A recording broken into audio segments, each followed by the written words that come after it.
Johnson, Sean Gore involved. Mixing it up between pass and run, keeping that Alouettes D a little bit off balance. They're moving the pocket around as well. Both teams have been moving the football from the start here. Duron Carter, his second catch. And it's interesting to watch thus far as the Owls launch their second possession. I mean, the drives so far have basically been mirror images of each other. You look at the first possession for each team. Each team had a big play, a big pass play, moved it down, had a chance for a field goal. The difference was Richie Leone making his, Boris Beattie missing his, and you wonder how much of a factor that may be as this game goes on. Another quick hitter. Once again, Carter goes backwards then forwards. Slices up near the midfield stripe. And Duron Carter is such a phenomenal player and kind of a mercurial character as well, both on and off the field. Does his talking obviously when he catches, but also does a lot of talking away from the football against the players he's playing against. Yeah, absolutely. And this is part of Duron Carter's game, for better or worse. He says he kind of enjoys it, quite frankly, getting into those verbal sparring matches with the opposition. He says he doesn't take it personally. He says nothing said on the field does he take personally. He doesn't want other guys to take it that way either. Brandon Rutley sprung here, and Rutley down near the 40. Brandon Rutley, who had a sizzling run last week against Saskatchewan. Again, in place of Terrell Sutton. Keep in mind, they do play Sutton and Rutley sometimes together. But right now, he's carrying the mail and doing it well. They bunch things up in terms of this formation, not just with the fullback in tight, but also the receivers right off the hip. Just get bodies on bodies. You saw the effect of that. When you start putting in tight ends, you're going to start flattening out the defense because they now have to defend extra gaps at the line of scrimmage. He breaks that, and it could go a long way. Rutley spinning. Well, one thing for sure, Kevin Glenn, the quarterback, has faith in Brandon Rutley. He says he just gets it done. He's just one of those guys. He's a playmaker. He's one of those guys, like I said, he believes that whenever he gets the ball in his hand, he can score. And sometimes I believe the exact same thing. So it's like, how can we get this guy the ball? We can get it to him, handing it off, throwing it to him out the backfield. He's probably been, I would say, one of the best receiving backs that I've played with. Well, and here is a returning back. Steph Logan gets in the lineup, the former Lion. And there he is, Brandon Rutley, who can receive and can romp as well. Well, you talk about what he does with the ball, and Kevin Glenn did as well. But here he's showing what he can do without the football. Brandon Rutley's going to become a lead blocker at the point of attack. He's got to cut that end man at the line of scrimmage, get him down on the ground. There's a look at the previous play. Run there from Brandon Rutley.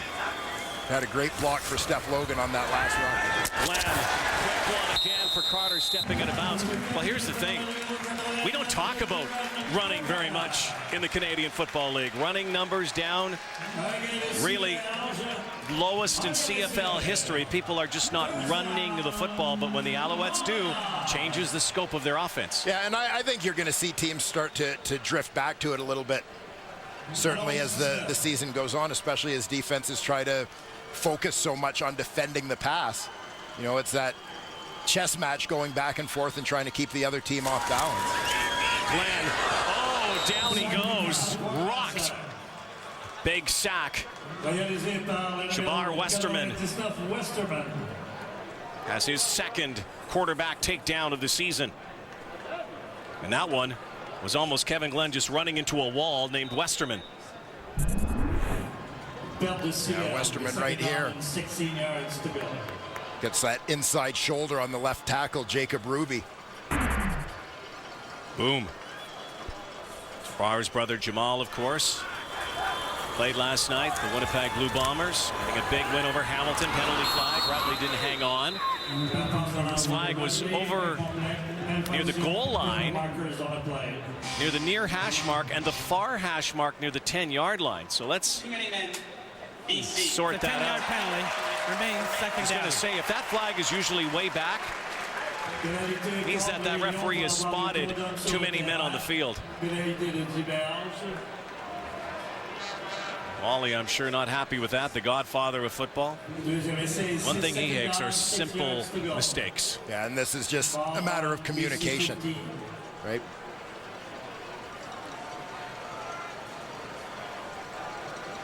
You see so many teams now using different personnel packages, going from 3-man, 4-man fronts, bringing in a dime guy in the back. There's a touchdown, B.J. Cunningham. Spins into the end zone off a hit at the goal line, but B.J. Cunningham. And so far, Kevin Glenn hearing it. Wally Buono doesn't like that call. Lions shoot themselves in their cleats there. Too many men. Moves it into this position for the touchdown. You're going to see the soft spot right here on that quick slant. Kevin Glenn times it perfectly. Right here, clears the linebacker. Just in that quick window. As he's clearing the linebackers before the safety can step up. Kevin Glenn puts it on Cunningham to complete the 9-play, 77-yard drive. The Alouettes have not tried a two-point convert this season. Here's their first. Glenn, a lot of steamboats. Throws it, but it's low. Cunningham wanted a call, and so just like the Lions, they failed to convert for 2 points. But how about that first quarter? Back and forth. Each team gets the ball. They take it into scoring position. 9-7. The BC Lions tonight. Thursday night football. Presented by the Brick from Montreal. Will continue in a moment.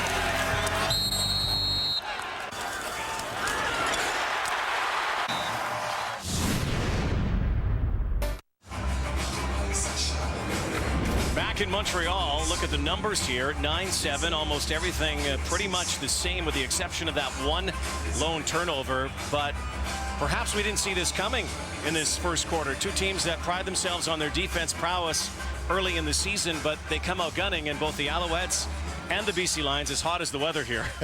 Yeah, a little bit of a surprise in the early going that, frankly, nobody has a defensive stop yet. The only thing that stopped teams from scoring points has been a Boris Beatty miss so far and a Billy Parker interception on a 2-point convert attempt. So the offenses have looked good, obviously very well prepared in this ballgame. B.J. Cunningham with the touchdown as the Alouettes answer, and maybe this is what we're going to have all night long in this back and forth punch counter punch between the two teams that come into this week with different tastes in their mouth. Sour taste for the BC Lions after their loss against the Stamps, and a sweet taste for the Alouettes, one of their most complete games last week against Saskatchewan. Here's Beatty letting it fly again. Jumping in front of Shaq Murray-Lawrence is Chris Rainey. Speedster up near the 28-yard line. Jonathan Jennings had it going. Looked like he had victory sealed, and then stuff happens. Yeah, monster game through 3 quarters, the 2 biggies. Had one to Emmanuel Arsenault down the sideline, and then to Sean Gore. And then a couple of late picks. Final one coming in overtime to end that ball game. Those late interceptions proved costly for the young quarterback. Just 24 years old, from Saginaw Valley State, Columbus, Ohio native. Goes deep and off the back of Winston Venable. That was his first incompletion, had been 6 for 6 for 121 only into the second quarter. Yeah, and that was one where they're taking a shot based on matchup. We'll see Chris Rainey in occasionally on offense, a guy who's primarily a kick return guy for these BC Lions, but they want to try and find other ways to take advantage of his speed. Winston Venable ready for that stop and go. Alouettes show a 4-man front here on 2nd and 10. They bring 3. Jennings now goes over the middle, and it's picked off by Bear Woods. And Woods brings it down near the 26-yard line, and Bear Woods with his first interception.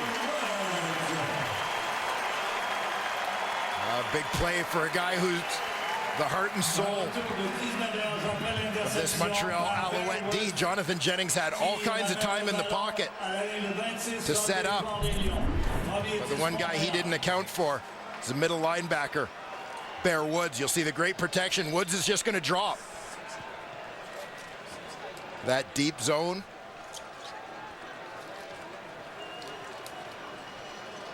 Jennings appeared to be looking for the slot. Boldevine in behind. A little bit underthrown. Woods comes up with it. Glenn shoveled to Nick Lewis. Nick Lewis barreling again, as he always does. Looks like a first down. Nick Lewis, who continues to plow away, moving up that all-time yardage list and reception list. His 912th career catch, his 37th of the season. First down again, Montreal. And I like the job by Kevin Glenn, not known as a running quarterback, but here he's going to threaten the edge, and that's going to force the defensive end and linebacker Solomon Elamimian to come out wide. That opens up that window for the shovel as they're trying to contain Glenn. Glenn now, once again, little lollipop pass out to Steph Logan. Had to get rid of that in a hurry as they were bearing down on him. Stephen Clark in on the play. So it's going to be second down and throwing down as Glenn tries to find pay dirt here in the red zone after that interception. Bear Woods' second of his career. And the BC Lions very happy to have Stephen Clark back. He was a guy who explored some NFL options with Tennessee during the offseason. With the injury to TJ Lee, Clark becomes a starter at that boundary halfback spot. Good to have an experienced guy there. There is a flag here. This play is not getting off, and there was some motion. Offside. Montreal, number 89. 5-yard penalty. So it gets even harder here. Montreal, by the way, penalties have plagued this Alouette team. They are last in the CFL, averaging almost 13 penalties a game. Time to Ron Carter. So will they go to Carter, though? This seems to be his area. They could get it into the 5-yard line, go first and goal. Second and 13. Glenn with time. And DJ Cunningham again. It looks like it's going to be marked at the 10, so they're going to be about 3 yards shy. BJ Cunningham does a nice job pushing upfield and working back to the football to make the catch. That's what he's got to do on this route, obviously, to protect that ball. It leaves him just a little bit short of the first down. Now the 26-year-old from Toulon, France, Boris Beatty. This is just a chip shot.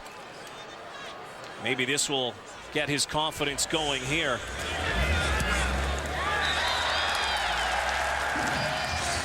He'll take it, no matter where it's from right now. The Alouettes move in front. What was once an apprenticeship is now the evolution of Jonathan Jennings. With more on his story, let's go to the sideline. Here's John Liu. Well, thank you, Rod. And as part of that evolution, offensive coordinator Kahari Jones has been trying to get Jennings to stand in a little bit longer. Jones says that when the pockets were collapsing, Jennings had a tendency to move backwards or sideways to extend plays a little bit too much, something he was able to get away with a lot in his college days, but discovered a different animal here in the CFL. So essentially, Jones is encouraging Jennings to move forward in the pocket, go through his checkdowns, and trust his receivers. Guys? And I think it's not even entirely just a matter of trusting receivers, but also trusting your offensive line a little bit as well in terms of how firmly they're going to hold. And, you know, from an offensive line point of view, your job becomes a little bit easier if you know where your quarterback is going to be as well. I mean, it's, we often talk about one of the most unique positions in sports because you play much of the game with your back to the ball. Jennings under duress. Lays it into Manny Arsenal, brought down by Chip Cox in a first down. Interesting to see Kahari Jones here tonight. Kevin Glenn, two guys who used to throw the football a lot, to our guy who was honored last night in Winnipeg and back in studio. Yes, Milton Stiegel, nice of the network to give him a whole half day off after his big day. Thought there he maybe had some sort of agreement with the weather gods to have two ceremonies. That massive delay last night in Winnipeg, a game that ended at 1 a.m. local time. Big win for the Bombers. Lots of time for Jennings, slinging it out again. Another first down for Arsenault. Little cat and mouse game being played here by the coordinators tonight.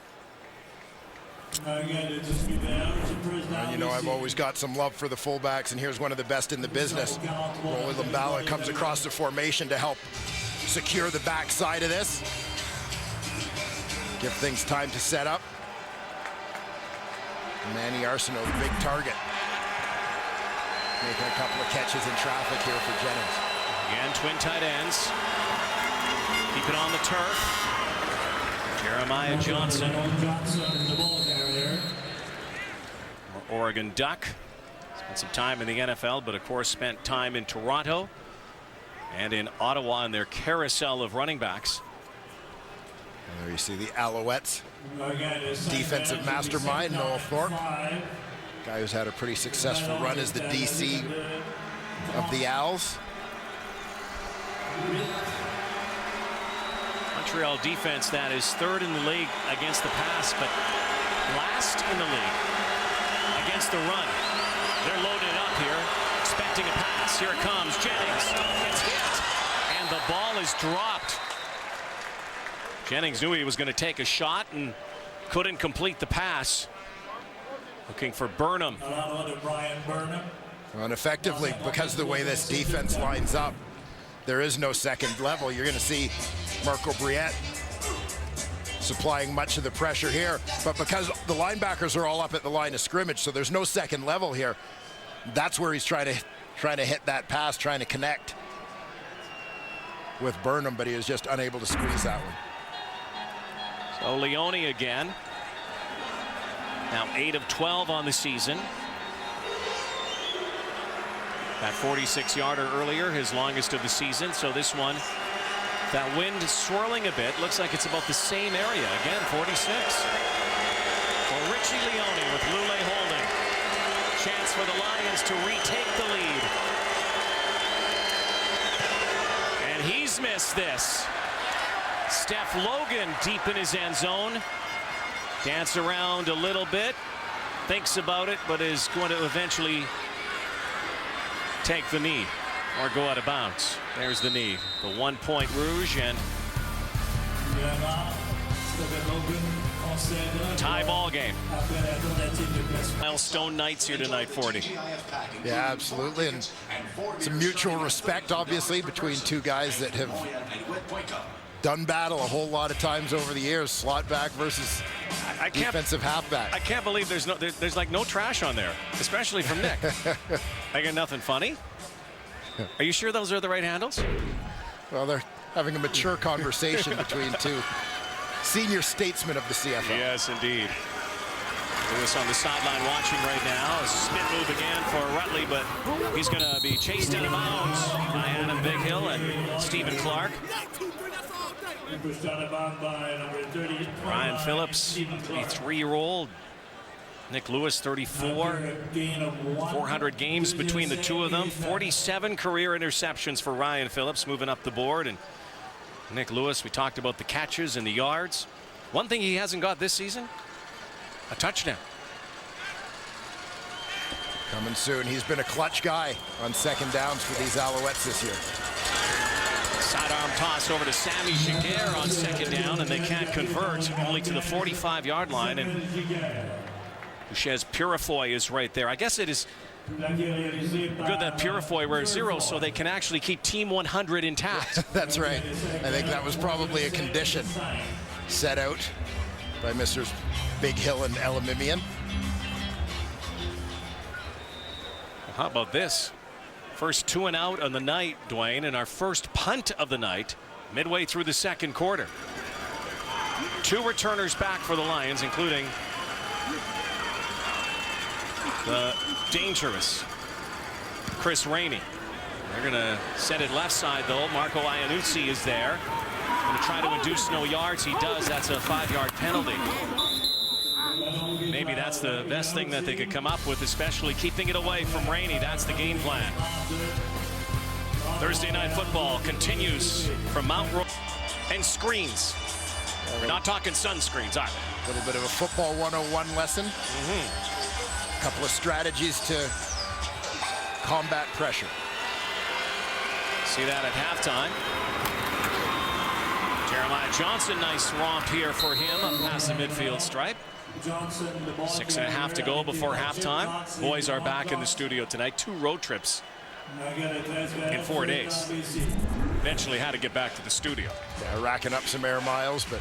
Well, road miles. They actually drove to Ottawa. This is true. This is true. Apparently, Jock's Cottage will never be the same. I think they left somebody there.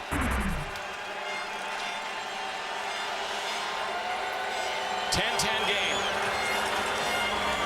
Jeremiah Johnson dragged down by Chip Cox, all-time leading tackler in Montreal Alouette history, and moving up the all-time list as well. Yeah, Chip Cox, a guy who began his CFL career as a halfback. Moved several years ago down a little closer to the action in that linebacker spot, but we'll still often see him drop back and essentially align as a free safety in various alignments.